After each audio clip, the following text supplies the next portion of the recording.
Hello दोस्तों, मेरा नाम अमन है और मैं ड्रंकन बारटेंडर से हूं। आज आपके लिए एक और टॉपिक लेकर आया हूं जिसका नाम है एब्सिंथ। एब्सिंथ डिस्टिल्ड स्पिरिट, जिसको आप कहीं ज्यादा हाई अल्कोहल वॉल्यूम में जानते हैं। 75, 80, 85, 90 ये ऐसे कहीं ज्यादा बॉटलिंग लेवल में आता है। और इसको आपने ग्रीन कलर की बॉटल में कितनी बार देखा होगा। जैसे कि मैं आपको बता दूं कि फैक्ट है, फ्रांस में क्या होता है, फ्रांस में आपको एक ये बॉटल की शेप दिखेगी, उसमें फेरीज, ग्रीन फेरीज या कुछ ऐसे परियां उसमें बनी होती हैं। तो उसको उस बॉटल का ब्रांड का नाम लिखा हुआ लफे। लफे का मतलब क्या होता है, अ ग्रीन फेरी बॉटल। तो ये अपने ट्रेडिशन के हिसाब से वो चलते हैं, तो उसको ऊपर आर्ट उन्होंने ऐसी की हुई है। चलिए अगले फैक्ट की तरफ चलते हैं। लोगों का मानना है कि एब्सिंथ पीने से हेलुसिनेशन मतलब भ्रम ये चीज होती है, बट ऐसा कुछ भी नहीं है, प्रूवन है। उसका रीजन क्या है कि जो इसके अंदर आप हर्ब पाते हैं उसका नाम है वॉर्मवुड ट्री। वॉर्मवुड होता है, वॉर्मवुड के अंदर थुजॉन।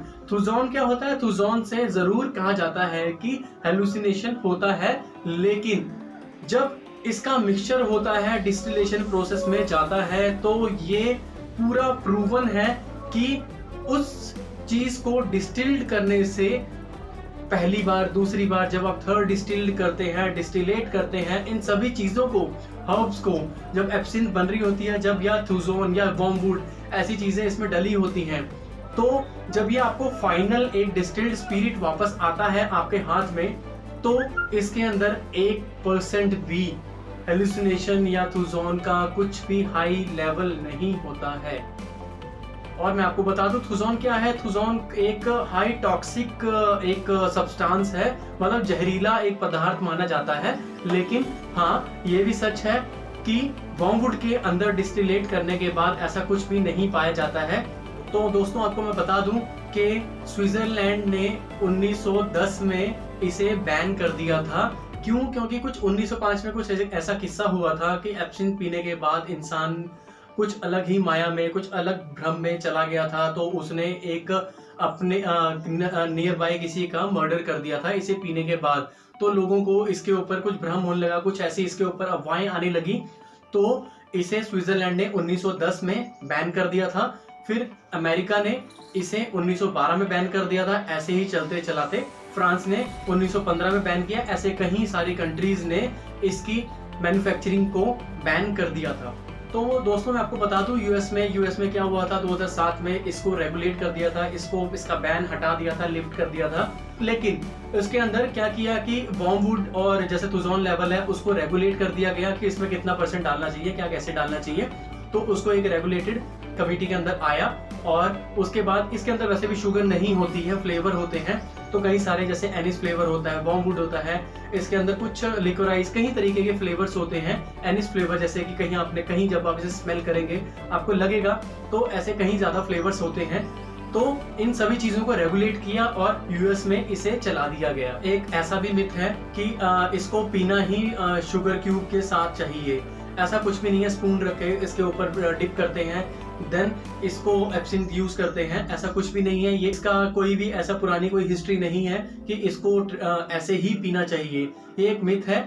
इसका रीजन क्या है कि शुगर क्यूब यूज की जाती है ताकि एक टेस्ट देखे, स्वीटेंड फ्लेवर ला सके, तो इसका यूज किया जाता है। और एक ट्रेडिशनली ग्रीन फेरी बॉटल आपको शो होती है, और देन आप इसमें क्या करते हैं कि एक आइस क्यूब यूज करते हैं, देन कुछ ml अल्कोहल यूज करते हैं, और एक ठंडा पानी इसको चिल टेस्ट फ्लेवर लाने के लिए किया जाता है, ताकि किसी लेवल में लाके इसे पिया जा सके। क्योंकि ये बहुत हाई डिस्टिलेट अल्कोहल वॉल्यूम होती है, 75, 80, 85, तो इसे एक क्राइटेरिया के अंदर रख के पिया जाता है।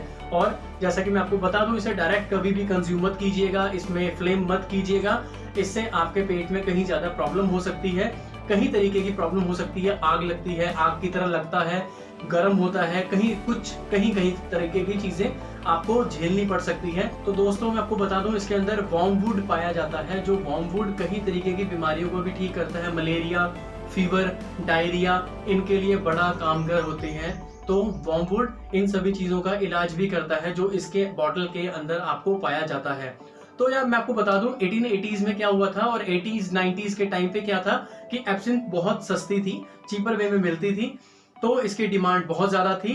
बट 1880s में मैंने आपको कहीं जगह कहीं चैप्टर्स में पढ़ाया है, बताया है कि ब्रांडी अंगूर की खेती में प्रॉब्लम हुई थी। अंगूर की खेती में एक जैसे कि आप एक जर्म आ गया था, एक वायरस आया था जिससे फैलने से कहीं ज्यादा नुकसान हुआ।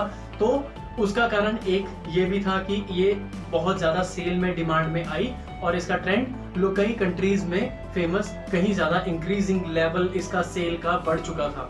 दोस्तों जैसे कि एब्सिंथ है, एब्सिंथ की इन्वेंशन जैसे कही जाती है कि स्विट्जरलैंड में हुई थी, साउथ वेस्टर्न फ्रांस की तरफ को। तो इसकी इन्वेंशन कुछ 1890 सेंचुरी में हुई थी ये। और इसकी पॉपुलैरिटी कैसे बढ़ी? इसकी पॉपुलैरिटी 1840 में करीबन ये फ्रांस ट्रूप्स को मलेरिया क्योर के लिए ये बॉटल सर्व की गई और उनको इस बॉटल में कुछ टेस्ट भी मिला, कई तरह की हर्ब मिली, तो वहां से इसका चलन, इसका कहीं लोगों को पता चलने लगा। तो ये एक इसका फेमस, इसका बढ़त, इसकी ग्रोथ, इसका सब कुछ, ये इन सभी चीजों में बढ़ने में इसको हेल्प मिली। और दोस्तों 1990 में ज़ेक रिपब्लिक ने इसको इसके ऊपर से लिफ्ट कर दिया था बैन और इसको सेल में लाया।